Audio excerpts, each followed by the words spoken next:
నమస్కారం గురువుగారు. ఆయుష్మతి భవ. గురువుగారు, మనకి ఈ నెల మే నెలలో ఒకసారి మనం చూసుకున్నట్లయితే మే 23వ తారీఖు వచ్చేసి వైశాఖ పౌర్ణమి. సో మనకి హిందూ సాంప్రదాయం ప్రకారం మన తెలుగు ప్రజలు కానీ చూసుకున్నట్లయితే మాత్రానికి పౌర్ణమి అనేది మనం చాలా విశిష్టంగా జరుపుకుంటాం. కార్తీక పౌర్ణమి, చైత్ర పౌర్ణమి, వైశాఖ పౌర్ణమి. ఇట్లా ప్రతి పౌర్ణమి అనేది మనం చాలా విశిష్టంగా జరుపుకుంటాం కాబట్టి అందులో ఒకటి వచ్చేసి వైశాఖ పౌర్ణమి.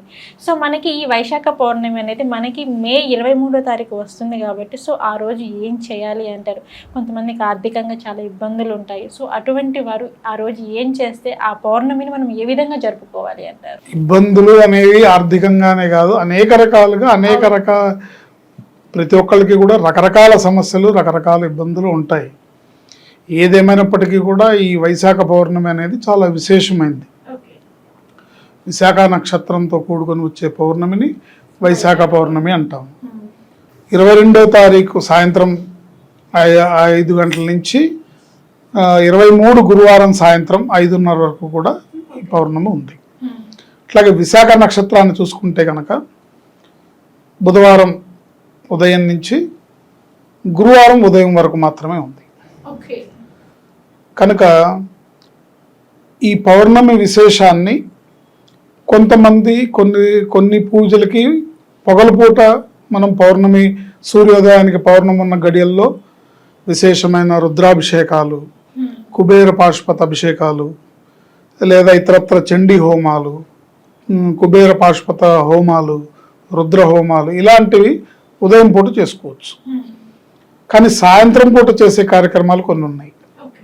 అంటే పౌర్ణమి చంద్రుడిని చూస్తూ సాయంత్రం పూట చేసుకునే కార్యక్రమాలన్నీ విశాఖ నక్షత్రము పౌర్ణమి కలిపి ఉన్నది 22 సాయంత్రం కనుక 22 సాయంత్రం ఎవరైనా సరే చక్కగా లక్ష్మీ హృదయ స్తోత్రం, శ్రీలక్ష్మీ హృదయ స్తోత్రం అని ఉంటుంది.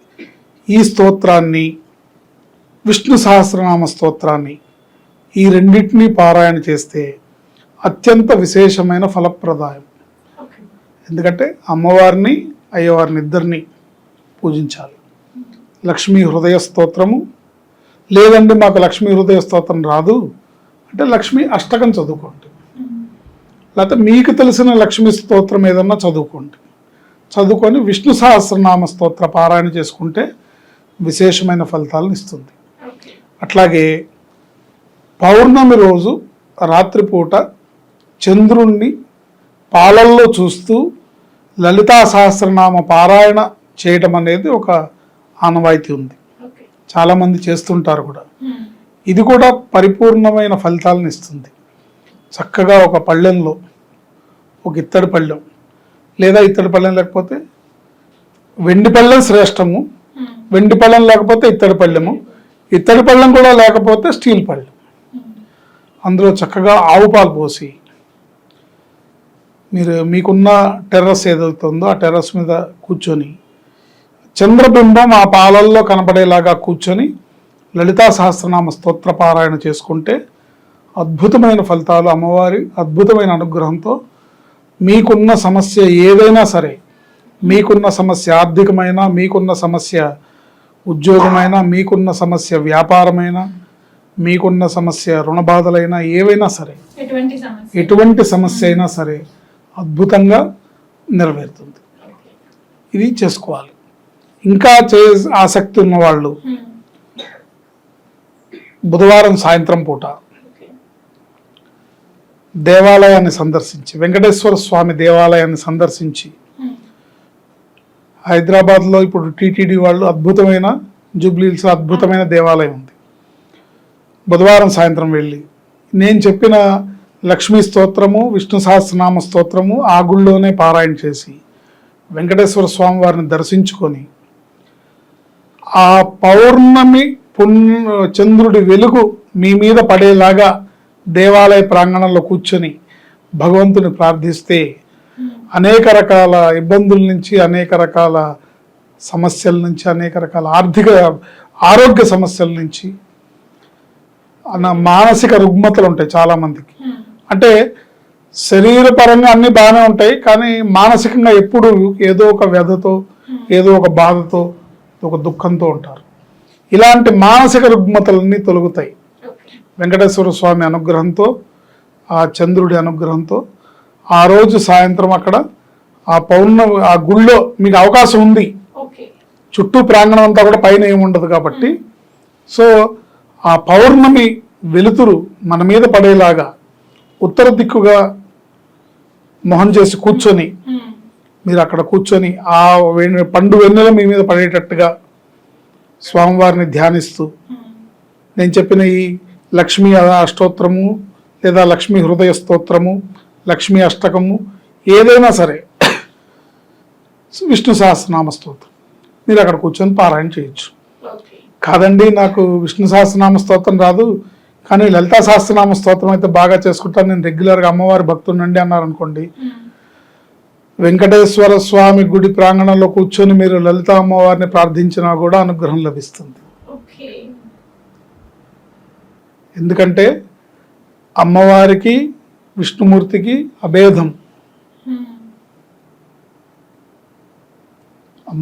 అమ్మవారి స్వరూపమే, అంటే ఆ దేవతకి స్త్రీ రూపమైతే లలిత అమ్మవారు, పురుష రూపమైతే శ్రీరామచంద్రుడు. సో వెంకటేశ్వర స్వామి అంటే ఆ కృష్ణుడే కదా, ఆ రాముడే కదా. వెంకటేశ్వర స్వామి సన్నిధిలో ఇది చేసుకోవచ్చు. ఇంకా ప్రత్యేకంగా ఏదన్నా ఒక పరిహారం చెప్పాలంటే పౌర్ణమి రోజు విశేషంగా బాగా ఆర్థిక ఇబ్బందులు ఉన్నాయి, బాగా రుణ సమస్యలు ఉన్నాయి అని అనుకునేవాళ్ళు దేవాలయ ప్రాంగణంలో ఉన్న రావి చెట్టు దగ్గరికి వెళ్ళి ఒక కాసిన గుప్పెడు పాలు, ఇంత పంచదార ఆ చెట్టు మొదట్లో పోసి ఆ రావి చెట్టు చుట్టూ ఒక 11 ప్రదక్షిణాలు చేసి రావి చెట్టుని ప్రార్థించే శ్లోకం ఉంటుంది, ఆ శ్లోకం చదువుకొని ఒకవేళ ఏ శ్లోకము రాకపోతే మీకు వచ్చింది ఓం నమ శివాయ అనుకోండి, లేకపోతే ఓం నమో వెంకటేశాయ అనుకోండి. ఆ చుట్టూ ఆ రావి చెట్టు చుట్టూ 11 ప్రదక్షిణాలు చేస్తే మీకున్న ఎంతటి రుణ సమస్యలైనా ఎటువంటి ఆర్థిక సమస్యలైనా తొలగి అద్భుతమైన అదృష్టాన్ని పొందుతారు. ఇందులో ఎటువంటి సందేహం లేదు. ఓకే. ఓకే గురుగారు, మనకి మే 23వ తారీఖు వచ్చే వైశాఖ పౌర్ణమిని ఏ విధంగా జరుపుకోవాలి, అలాగే మనకి ఏమైనా ఇబ్బందులు కానీ, కొంతమందికి ఆర్థికంగా చాలా ఇబ్బందులు ఉంటాయి, సో ఇలా ఆర్థికంగా ఇబ్బందులు ఉన్న వాళ్ళు ఈ వైశాఖ పౌర్ణమిని ఏ విధంగా జరుపుకోవాలనే అంశం గురించి అయితే ఆ రోజు ఎటువంటి పరిహారం? ఇది నేను చెప్పింది సాయంత్రం పూట పూజ, 22వ తారీఖు. ఇది ఇప్పుడు ఉదయం పూట సూర్యోదయానికి ఏ తిథి ఉంటే ఆ రోజు అదే తిథి అనే లెక్క ప్రకారం ఆ రోజు చతుర్దశి కిందే వస్తుంది. సూర్యోదయానికి చతుర్దశి ఉంటుంది, పౌర్ణమి సాయంత్రం వస్తుంది.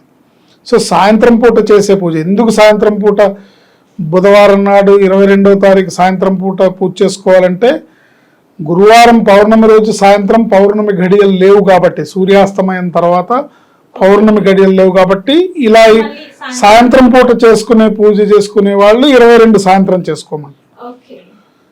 కానీ ఉదయం పూట పూజ చేసుకునే వాళ్ళందరూ కూడా పౌర్ణమిని విశేషంగా చేసుకునే రుద్రాభిషేకాలు కానీ, ముఖ్యంగా చూసుకున్నట్టయితే కుబేర పాశుపత రుద్రాభిషేకం, ఈ కుబేర పాశుపత రుద్రాభిషేకం కనుక చేసుకుంటే అఖండమైన సంపద ప్రాప్తిస్తుంది. ఎందుకు?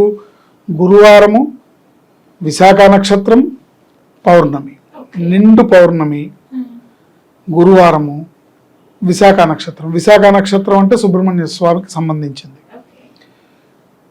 విశాఖ నక్షత్రానికి అధిపతి గురువు. సో గురువు అనుగ్రహము, పరమేశ్వరానుగ్రహము, చంద్రుడి అనుగ్రహము, పరిపూర్ణమైన చంద్రకళలతో పరిపూర్ణంగా ఉన్న రోజు కాబట్టి గురువారము పౌర్ణమి కలిసి రావడం చాలా విశేషం.